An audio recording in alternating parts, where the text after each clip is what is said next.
guys, back with this How to Reload 243 series. Today we're going to talk about primers.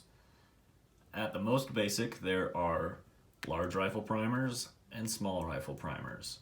Within the large and small, you have Magnum and Standard, and on both Magnum and Standard primers, you will have Match or Standard.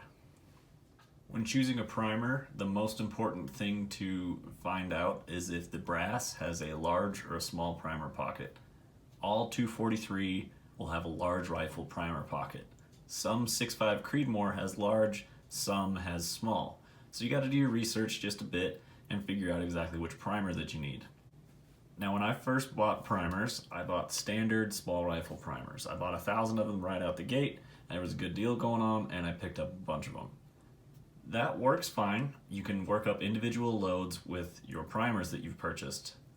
But if you have worked up a load, say with a standard small rifle primer, and then you change your primer to a match primer, it could actually affect your group size. And I've done a bit of testing with this, and depending on the different types of powders that you shoot, the different types of primers will affect them differently. So you have to treat them all as their own individual load. Now you have standard primers and you have match primers. The idea behind a match primer is to ignite the powder as consistently as possible. Basically, these are going to be a little more affordable because they're not worried about every little tiny detail. I've had really great luck so far that all of my primers have ignited my charges, but with a match primer you're getting more consistent muzzle velocities, and they're just a little bit better, but you will pay a bit more for them. Now the difference between a regular primer and a Magnum primer is the Magnum's going to create a hotter spark and will help ignite slower burning powders or just powders that don't want to ignite as easily.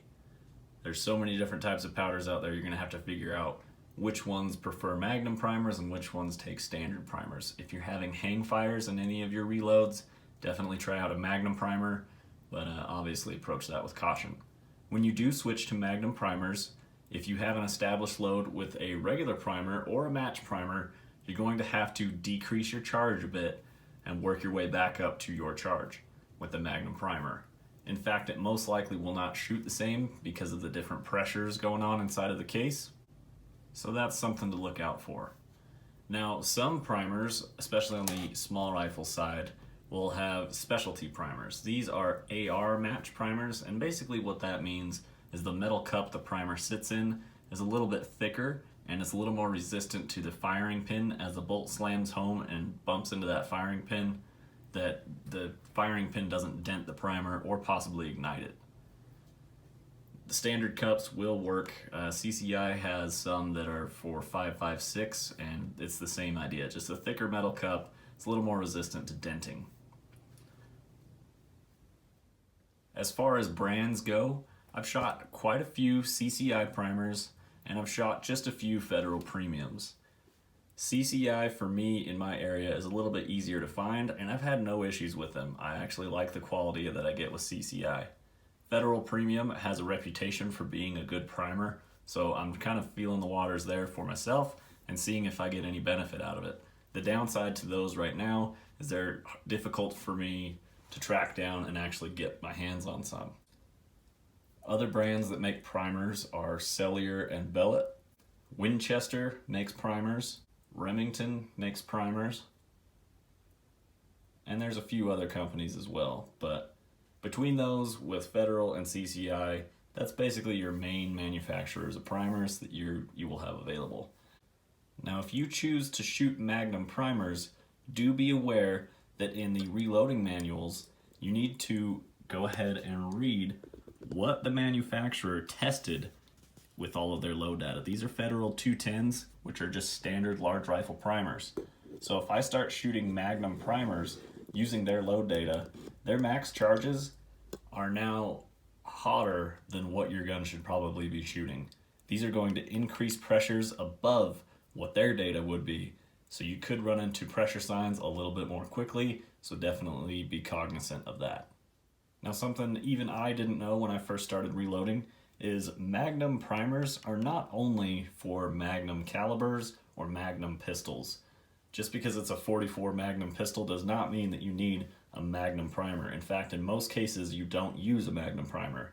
Including 300 Winchester Magnum, you don't necessarily have to run a Magnum primer. You can, and all you got to do is work up a specific load with that primer. And again, pay attention to the load data provided to you and see what type of primer they used in all their testing. That's important to know.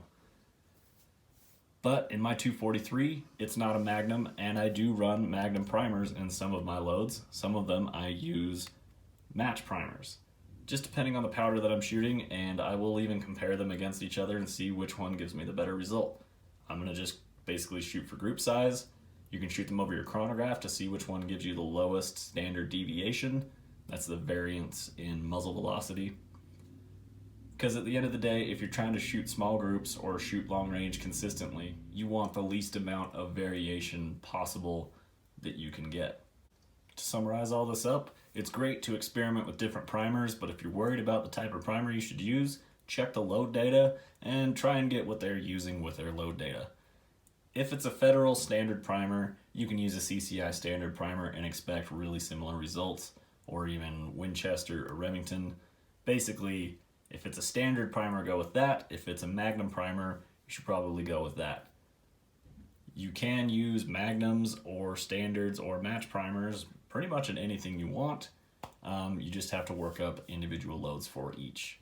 So I appreciate you guys' time. I hope this was educational. I tried to keep it as simple as possible, yet go in depth enough that you can understand a bit more and make an educated decision as far as what kind of primer you want to start out with.